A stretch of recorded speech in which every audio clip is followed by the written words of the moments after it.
I'm Vin. I'm Sori. That's Booby. And Colby and Chip. As we trudge down Punk Week. the punk rabbit hole. Punk's been very interesting. Yeah. A lot of short songs. Yeah. A lot of very interesting situations. This is a band called Crass. Mm-hmm.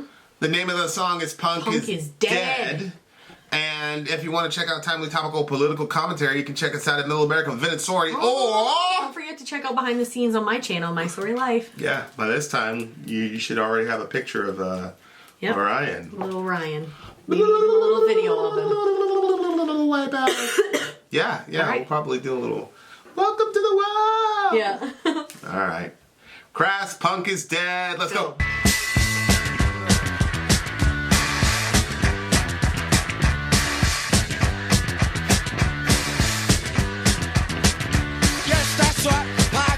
It's just another trade for that for the countrymen say. Bubblegum rock and plastic chases. Fuel was edition back up into the murders. Save for yes, brown man the clash. I'm a revolution, it's just a cash. I become a fashion like hippie used to be. I can't be a do if not me. Limits are seduce, starts kill. Limits are express the public will. I become a mimic cause you feel lost. They just sold out, now you're gonna come. Punk lost is a monostation no pub. Steve Jones started doing real work. Revolution and a kid joke. Stuck from the system and give me snow. Well, I'm tired of staring through shit like glass. Tired of staring at my superstar's ass. I'm going ass and crap round the night. I'm just waiting for 50 minutes back. See me Jones, you're like pop. You're some pretty bike, what do you smoke? Patty Smith, you're like pop. Right me out, but it's where goes on. And me, yes, I know I want to know. Is there something I can learn? You're not a piece of my super, my ankle tonight.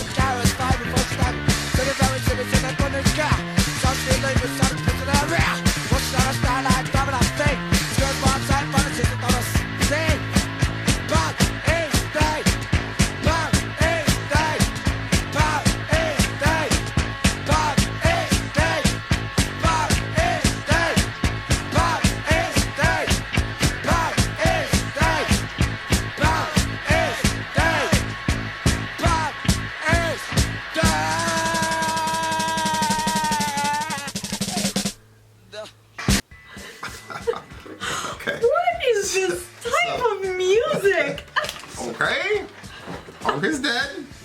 Well, I actually like this song a lot. I'm glad that we're ending Punk Week with this song. Yeah. It's very ironic. You get what he's saying. I think he's saying like it came out and it's just being commercialized, and because Right. it's being commercialized, it's killing it. It's killing the idea. Yeah. You're supposed to be anti-establishment. Yeah. Against the system. You know, you're supposed to be against the system and speak for the common man in the gutter, but now CBS is promoting you. Yeah. The Clash is one of the bands that we did, right? The Clash, Should I Stay or Should I Go? Remember that song, Should I Stay or Should I Go? That was The Clash, and CBS is promoting you. They're a major news, media outlet. Yeah. So how are you going to be... That's one of those things where it's like... but if you're not paying for that... The minute you become successful in certain genres, you automatically now lose your credibility. Yeah, but the thing is, I don't agree with that. I think that if you're paying to be promoted on those big channels, that messes with your credibility. But if a channel wants to talk about you, let them talk about you, and let them get the raw experience of what punk is. Yeah, but you can't say that you're anti-establishment when you're benefiting from the primary institutions of said establishment. Yeah, but you're not trying to do that. That's just what's happening. How's that your fault? Nobody's forcing you to get promoted by CBS and do these late night talk shows and all that. Oh, yeah. I guess nobody's forcing you to do that. I was thinking that they were just talking about you, but yeah. Well, it's like that song we did with Zonia yesterday where they were talking about the evils of, capitalism and money and things like that. Mm-hmm. Well, it wasn't yesterday. But I said that they're not doing that for free. Right. Like there's always this conflict between the ideal of what a person wants and then the harsh reality of what life is actually about. Yeah. And it's usually something that young people, it's a trauma that young people experience. where it's like, hey, here are the facts. If your band doesn't get big and you have a wife and a couple kids, guess what? You're either going to work a regular job and do your band, or your band's going to get big enough to where you can sustain your family. Mm-hmm. But guess what? If you work the regular job, then you're now feeding into the establishment. Because that's the system. Wow. When you were young, you could be in your garage and self-righteously judge people for being part of the system. That's true, yeah. And then if in the color of a law you get to be a famous band, then you're fortunate enough to be able to feed your family on just your money. But then if you're big enough to be able to feed your family, you're a sellout. Well, if you stay small enough to where you can't feed your family on the music, then you're going to have to go and get a side job, 9 to 5, in which case you're feeding the machine. Right. So it's an inherently self-defeating system. It's impossible. Yeah. It's impossible. Unless you're gonna get big and $1 trillion famous completely without any media help whatsoever, which is impossible. Name me a band that's done that. Yeah. I heard a lot of these old die-hard Metallica fans are like, the minute that one made it to MTV was the beginning of the end for Metallica. It's like, because they were an underground band. They were an underground thrash band at the time. Yeah. And then all of a sudden, Metallica hit MTV, and all of a sudden it was like, oh my God, now everybody's a Metallica fan. Of course, the hardcore people were like, you're not a real fan. You just discovered them on MTV. So there's always that conflict between the pure and then the mainstream. Yeah. Yeah. So people are always just looking for reasons to be arrogant. 1979. And here this guy is boldly declaring that punk is dead in 1975. Yeah. If I didn't have the lyrics, I would have not been able to understand what he was saying. Right. It's the whole we're a true cult thing. It's the true cult thing where it's like, for some reason, in certain areas of the music industry, if your production is crap, that means you're authentic. That's authentic music right there. We got terrible production. You can barely understand a word they're saying. But there's an obvious difference between a band like this and The Offspring. The one that says the kids aren't all right. Oh yeah, Oh yeah, there was. Yeah. Yep.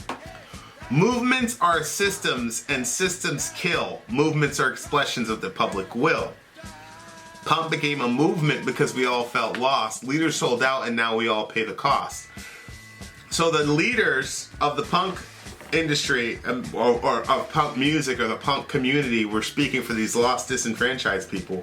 But then when enough lost and disenfranchised people started buying their records, a lot of these horrible executives said, well, wait a second. We can make revenue off of these people. Yeah. Punk narcissism was a social napalm. Steve Jones started doing real harm. I guess Steve Jones... So this is around that same time. Remember I said, sometimes people use... It doesn't mean literally a napalm bomb. It's called a napalm bomb, right? Well, just napalm, but yeah, go ahead. It's not literally the napalm, and I'm like, how people will use it as expression in their music? And I thought you looked at me like I was crazy. Well, I didn't look at you like you were crazy, but the context was obviously about a guy going off to war. Yeah, well... a cheetah walking down the street and all this. The guy was obviously talking about going to jihad. But... napalm is in the vernacular because, again, they're still in the 70s and Vietnam is still on everybody's mind. Yeah. So napalm is in the vernacular. But Steve Jones and then there's another Patti lady, Smith. Patti Smith, that he called out. Who's Steve Jones? Stephen Jones and Patti Smith. I don't know. But, so he calls out these people. He's a guitarist from the Sex Pistols. Aha. That was the God Save the Queen people. Mm-hmm. Oh wow! So this dude came and said that the Sex Pistols were sellouts? Yeah, who's Patti Smith? What are you talking about? The guy put his life on the line saying the God Save the Queen stuff. What are you talking about? Well, maybe they got big, and then that's what he meant. Yeah, but the guy paid his dues. What are you talking about, family? Yeah. Who's Patti Smith? Patti Smith. All right, let's look at her. That's so funny. I just call these people out like like what in the world? Oh, it's she's a musician or let's see, Patti Smith. It's not a woman? No, it's a woman. Just Yeah, she's right there. Yeah, I don't know what band she was in, but she was an activist and all this stuff, and I think she's a Buddhist now or whatever. Feminism. Yeah, feminism. Shout out to her. Yep. Good for her. But yeah, I mean, so I guess she was a sellout too. So he's doing real harm, preaching revolution, anarchy, and change. Sucked from the system that had given him his name, right? So it's like, but that's the whole thing with anarchy, and you know, I get it. Anarchy is not like complete and total chaos. It's more of self-rule by individual people. You know, I've had a couple people on our show talk about anarchy, BM Fan being one of them, and I just don't think that anarchy is a consistent worldview.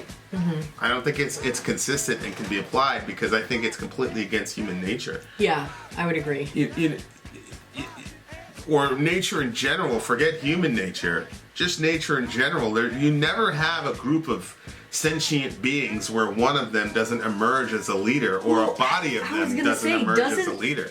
Aren't all those groups led by somebody? Well, even if you don't say there's the leader, like there's certain persons and personalities that in a group they just become. That's what I said with, you know, like Antifa is supposedly this anarchist group. I'm like, you trying to tell me there's no leader of Antifa? They're like, no. Everybody. I don't believe I'm like, well, then how the hell does everybody know where to show up? Yeah, exactly. And who to punch and who not to punch.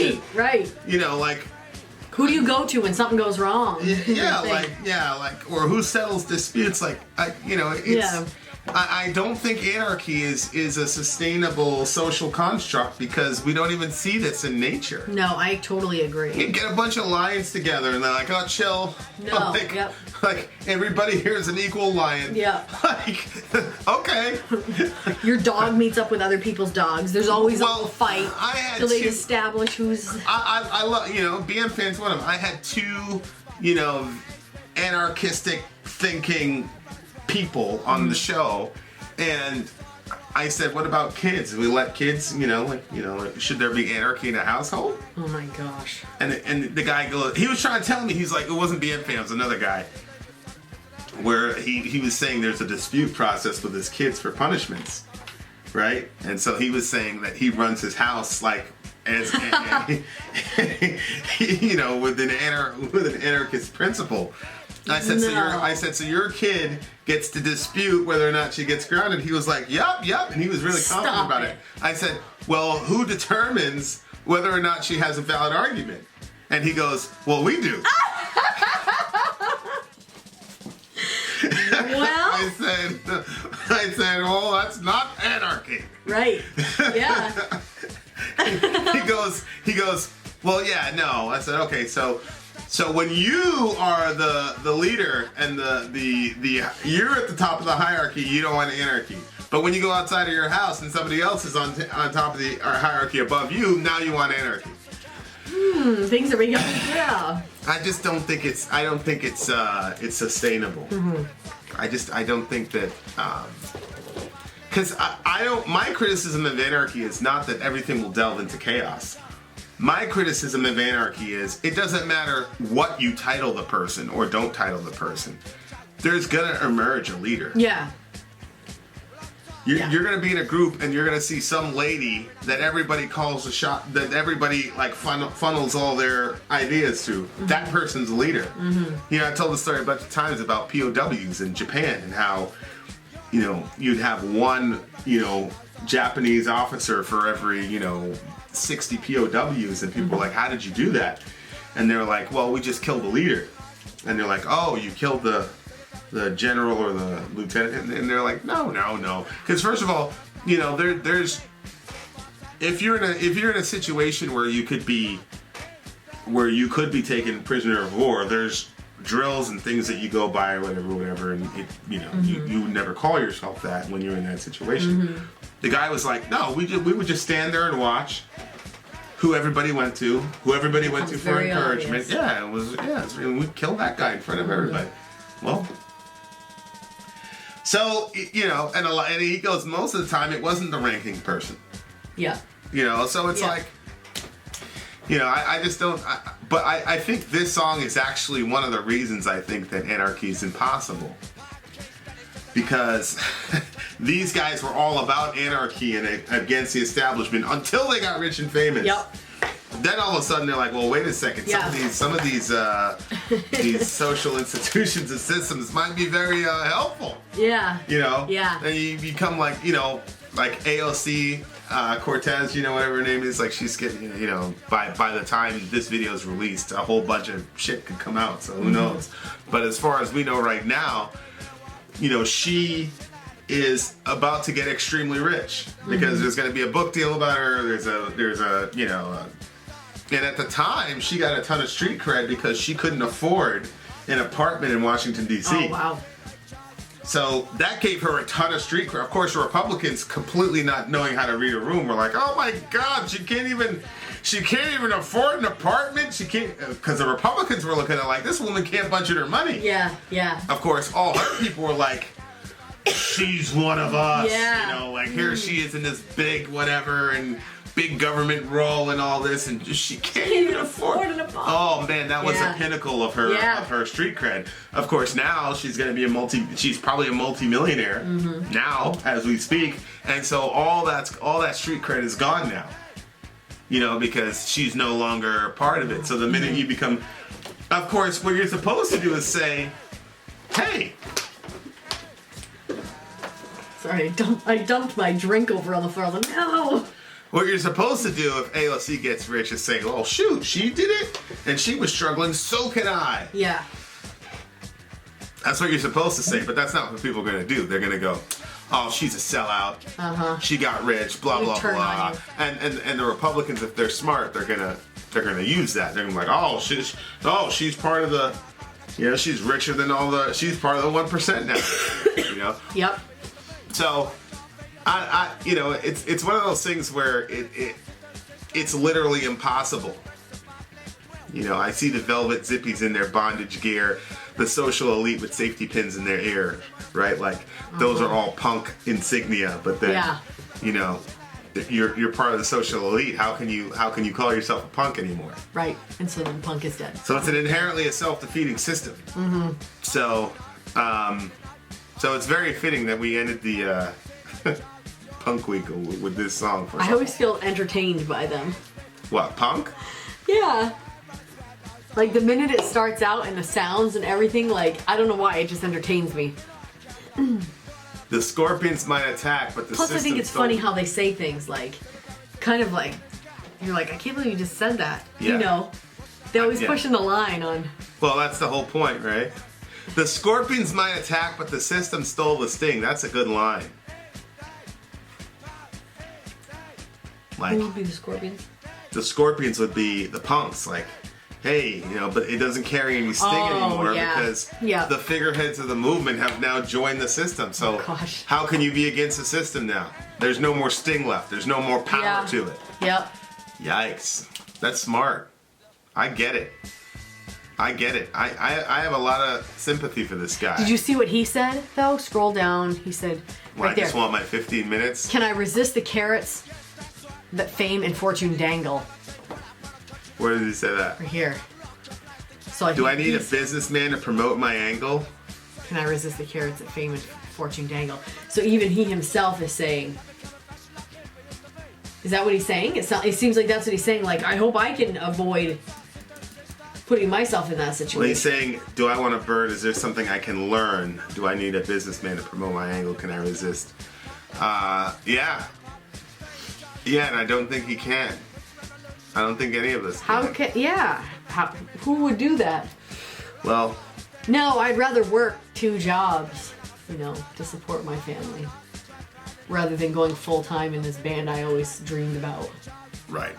It's just impractical. There's the ideal, and then there's the reality. When a lot of these issues have to do with what you think the problem is.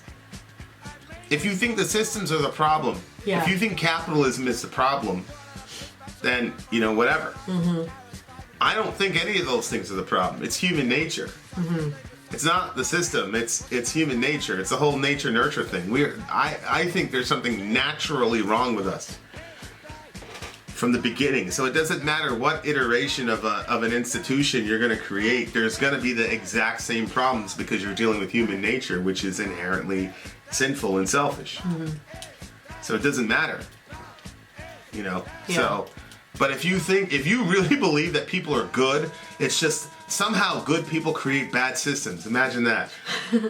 Just inherently good people, and then for some reason they lost their way and they created by accident these bad systems, and then good people have to get together and destroy those bad systems. And once we destroy those bad systems, then we'll all live happily ever after. I mean, that's the mindset. It's ridiculous. You don't need a theology degree to realize that, no, something is wrong with us. Yeah. Like, it's your nafs. Yeah. It's not the system. The systems. Observe people for a while. You'll see. Well, the systems. Observe yourself for a while. Well, yeah, the systems were created by people.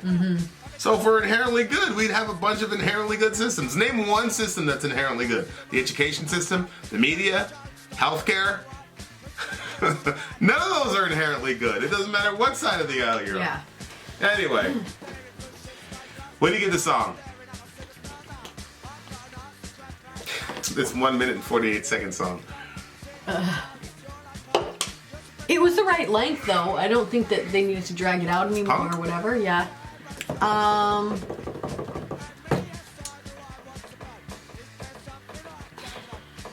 I want to give it a 10 just because it's ending on. But I don't know that it's actually a 10. It's the end of Punk Week. Yeah, it's probably. I'm gonna go 8.9. I'm gonna give it a 10 because he said a lot in very little. He did say a lot. He said a lot in very little. It was true cult. It sounded terrible. I will never listen to the song again for the rest of my life.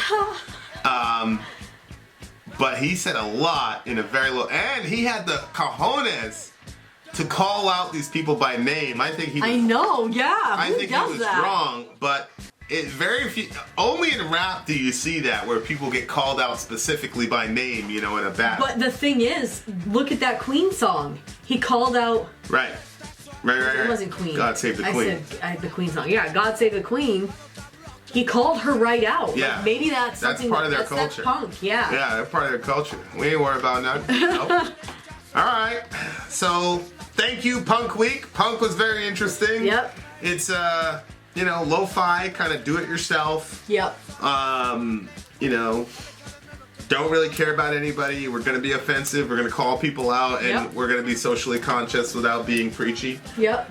And to me, punk is probably like the ultimate outsider genre.